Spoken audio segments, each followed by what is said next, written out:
জনগণের বিরুদ্ধে ফ্যাসিবাদের হাতিয়ার না হতে পুলিশ বাহিনীকে শপথ নেয়ার আহ্বান প্রধানমন্ত্রীর। জুলাইয়ের আকাঙ্ক্ষা পূরণে মানবিক হওয়ার নির্দেশ। ঢাকার সাথে স্থায়ী বন্ধুত্ব তৈরিতে দিল্লিকে সীমান্ত হত্যা বন্ধ করতে হবে, মন্তব্য রুহুল কবির রিজভীর। বাংলাদেশের স্বার্থকে প্রাধান্য দেওয়ার আহ্বান। আগামী বাজেটে সামাজিক সুরক্ষায় বেশি মনোযোগ দিতে চায় সরকার, জানালেন অর্থমন্ত্রী। জনস্বার্থ সম্পৃক্ত না হওয়ায় বাদ পড়েছে 1000-এর বেশি প্রকল্প। মানবতা বিরোধী অপরাধের মামলায় তাপস নানক সহ 28 জনের বিরুদ্ধে ট্রাইব্যুনালে অভিযোগ গঠন। 10 মামলায় আইভীর জামিন বহাল, মুক্তিতে বাধা নেই।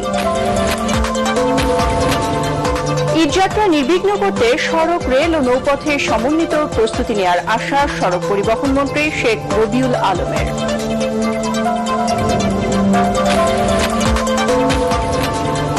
এবং হাওরের পানিতে ভেসে গেছে কৃষকের স্বপ্ন। সরকারি সহায়তার তালিকায় অনিয়ম না করার আকুতি ভুক্তভোগীদের।